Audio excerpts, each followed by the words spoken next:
जन्माष्टमी के दिन ये सभी कार्य हमें ज़रूर करने होते हैं। देखिए दोस्तों, जन्माष्टमी का पर्व वर्ष में एक बार आता है, तो इस दिन पूजा अर्चना करते हुए हम अपने व्रत को करते हैं। हम कुछ विशेष चीज़ों का दान करते हैं, भगवान श्री कृष्ण का श्रृंगार करते हैं। क्योंकि देखिए, भगवान श्री कृष्ण को भोग में भी बहुत सारी चीज़ें, यानी कि वैभव, जितनी भी वैभव वाली चीज़ें हैं सब भगवान को प्रिय हैं। तो उनका जो वस्त्र है वो भी बिल्कुल बहुत ही यूनिक होना चाहिए। उनकी जो बांसुरी है उसमें भी आपको बहुत खूबसूरत, यानी ये जितनी भी सुंदर चीज़ें होती हैं वो भगवान श्री कृष्ण को पसंद है। चाहे उनकी पोशाक हो, चाहे उनका मुकुट हो, और चाहे उनकी बांसुरी या फिर उनके झूले, तो सुंदरता का खास ख्याल रखा जाता है। तो आप उनके पूजा में अलग अलग प्रकार के भोग इस्तेमाल कर सकते हैं। 56 भोग भी बना सकते हैं, और जो भी आपसे बन पड़े वो आप कर सकते हैं।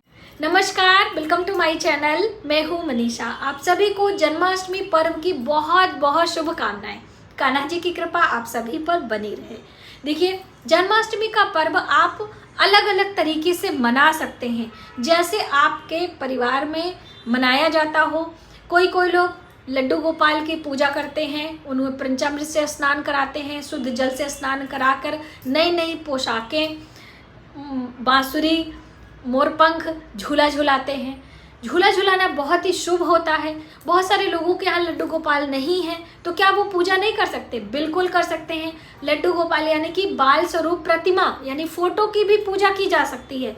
आपके घर में बाल स्वरूप नहीं है तो भगवान श्री कृष्ण राधा रानी के साथ में जो पिक्चर है आप उनकी भी पूजा कर सकते हैं। किसी मंदिर में जाके आप दर्शन कर सकते हैं। मंदिर में भी प्रोग्राम होते हैं, आप वहाँ पर जाकर जलाभिषेक, पंचामृत अभिषेक और आँखों से उन सब पूजाओं को देख भी सकते हैं। जैसे भी सुविधा बन पड़े आपको करना चाहिए। अब आती है बात कि हमें व्रत कब करना है, 15 अगस्त को या फिर 16 अगस्त को, क्योंकि भादो मास की कृष्ण पक्ष की अष्टमी तिथि पर भगवान श्री कृष्ण का जन्म हुआ था। नक्षत्र की बात करें तो रोहिणी नक्षत्र था। तो अभी ये सारी चीज़ें हर वर्ष मिलना असंभव होता है, तो जो भी चीज़ें मिल जाती हैं उसी में हम मनुष्य पूजा अर्चना करके भगवान को प्रसन्न करने का प्रयास करते हैं। तो देखिए, कुछ लोग 15 अगस्त को मना रहे हैं, कुछ लोग 16 अगस्त को मना रहे हैं, लेकिन 16 अगस्त को व्रत करना ज़्यादा उत्तम बताया जा रहा है। तो आप सभी 16 अगस्त को व्रत करें, और पूजा हम 15 अगस्त को भी करेंगे और 16 अगस्त को भी करेंगे। नई नई पोशाकें, बांसुरी, मोरपंख, झूला झुलाना, ये आप 16 अगस्त को करें। जो आप लेकर आए हैं, यानी उनका जन्मोत्सव जो मनाना है वो 16 अगस्त को आप मना सकते हैं। भोग मिष्ठान जो आप पकवान लगा सकते हैं, धनिये की पंजीरी है, जो मेवे का पाग बनाया जाता है, ये भी आप 16 अगस्त को कर सकते हैं। अब बहुत सारे लोगों का प्रश्न है कि क्या हम जन्माष्टमी व्रत को रात्रि के समय, जब भगवान श्री कृष्ण का जन्म हो जाता है, तो क्या हम उस समय पारण कर सकते हैं कि नहीं? बिल्कुल। बहुत सारे लोग, 50% लोग भगवान का जन्म होने के बाद व्रत अपना खोल लेते हैं, और बहुत सारे लोग जो फलाहारी करते हैं वो सुबह और रात्रि पूरा व्रत करते हैं, दूसरे दिन नवमी में अपने व्रत को खोलते हैं। ठीक है, तो आप जैसे करते आ रहे हो, आपके माता पिता, आपके परिवारजन, आप उस तरह से कर सकते हैं। जन्माष्टमी पर कुछ विशेष चीज़ें हमें दान जरूर करनी चाहिए। आप मंदिर में रख के आएँ, आप दान करें। जैसे इस दिन माखन मिश्री का भोग भगवान श्री कृष्ण को ज़रूर लगाते हैं, और माखन मिश्री आप मंदिर में बंटवा भी सकते हैं।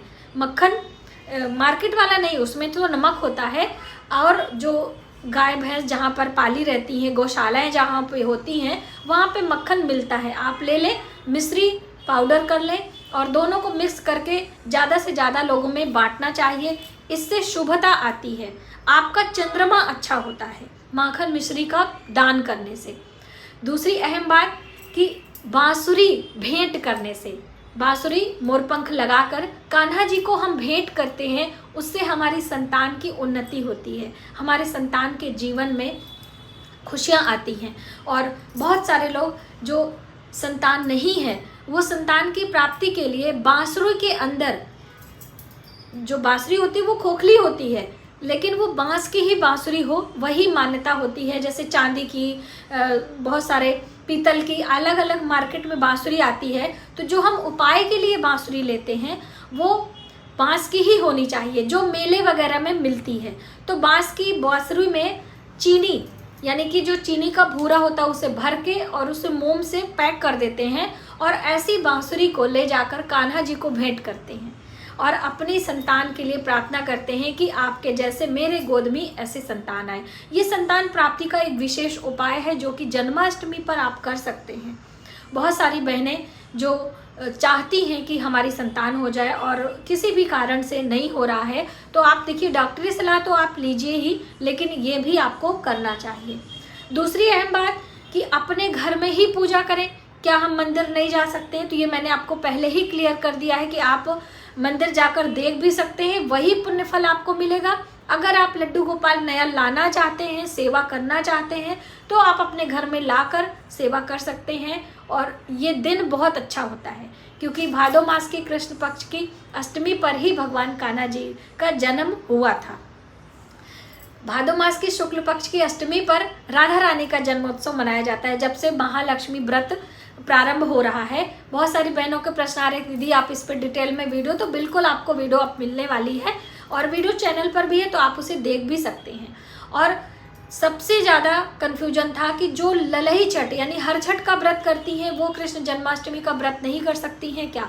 देखिए, जन्माष्टमी का एक ऐसा व्रत होता है जो कि हमें पूरे साल की एकादशी व्रत करने का पुण्यफल प्राप्त होता है। अब जो बहनें एकादशी का व्रत नहीं भी कर रही हैं, अगर एक आप ये कृष्ण जन्माष्टमी का व्रत कर ले रही हैं तो भी आपको उसका पुण्यफल मिल रहा है।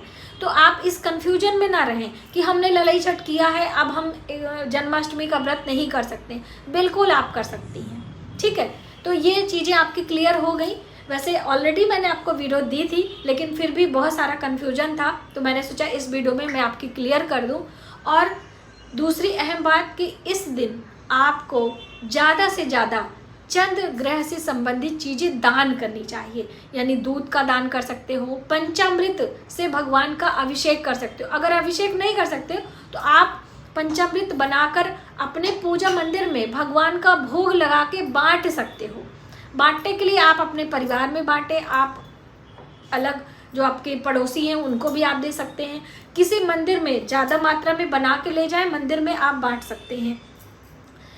पंचामृत में तुलसी पत्र डालना ना भूलें और इस दिन तुलसी तोड़ना नहीं है, इस चीज़ का आप ध्यान रखें क्योंकि अष्टमी तिथि पर तुलसी तोड़ी नहीं जाती। तुलसी के पास भी आपको एक दीपक लगाना चाहिए इस दिन, क्योंकि ये बहुत ही अच्छा दिन है और इस दिन तुलसी भगवान कृष्ण को बहुत प्रिय भी हैं। तो आप अपने घर के तुलसी के बिरुआ में एक दीपक लगा सकते हैं और तुलसी के बिना भगवान को भोग स्वीकार भी नहीं है, तो आप एक दिन पहले ही तुलसी पत्र तोड़कर रख लीजिए।